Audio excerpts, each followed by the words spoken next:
Auditeurs, auditrices du programme Encouragement du jour, bonjour. En vous espérant tous bien portants, nous vous souhaitons la bienvenue à nos minutes dédiées à Petite Histoire édifiante. Merci pour votre attention et surtout, n'oubliez pas de la partager. Vous êtes bénis.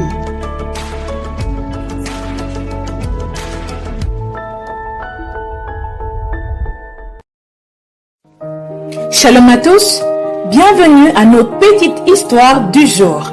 Notre histoire s'intitule « Tu sortiras de là ». Je nous prie de bien vouloir prêter attention. Ceci est l'histoire de Franck. Je lis. Mon histoire commence le 10 mars 1981.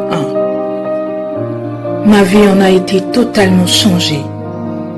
Je n'oublierai jamais ce jour où j'ai eu un accident d'avion. J'ai fini à l'hôpital complètement paralysée.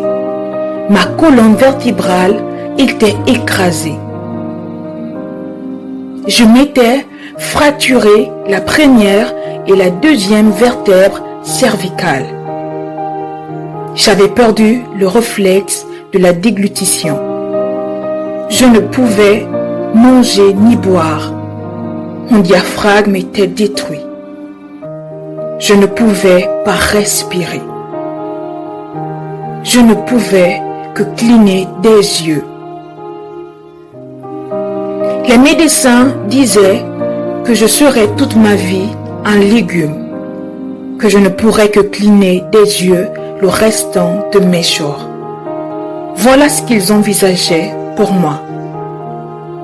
Mais peu importe ce qu'ils pensaient de moi, le plus important était ce que moi je pensais. Je sortirais à Noël. Je me voyais comme redevenue une personne normale sortant de l'hôpital. La seule chose avec laquelle je devais travailler dans cet hôpital, c'était mon esprit. Parce qu'une fois que l'on a la foi, on peut remettre les choses en place. J'étais relié à un respirateur. Je n'étais plus censé respirer seul, car mon diaphragme était détruit. Mais une petite voix me répétait « Respire à fond, respire à fond ». On m'a finalement débranché.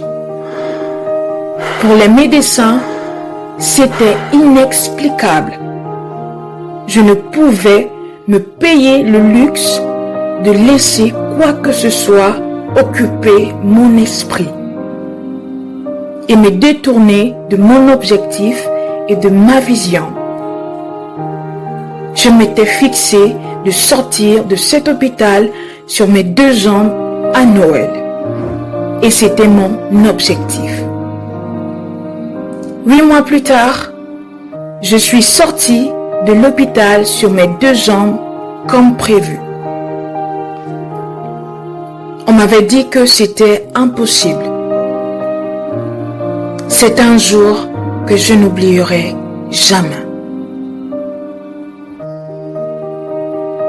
Pour ceux qui lisent cette histoire via ce programme et qui souffrent, sachez que nos pensées façonnent notre devenir d'être. Sachez que nos pensées façonnent notre devenir d'être, ce que nous sommes. Je répète, sachez que nos pensées façonnent notre devenir d'être, ce que nous sommes. C'est sur quoi vous vous focalisez, vous l'attirez vers vous. Plutôt que de vous focaliser sur la maladie, focalisez-vous sur la guérison. Assurément, vous n'avez plus d'espoir, mais sachez que rien n'est impossible à Dieu.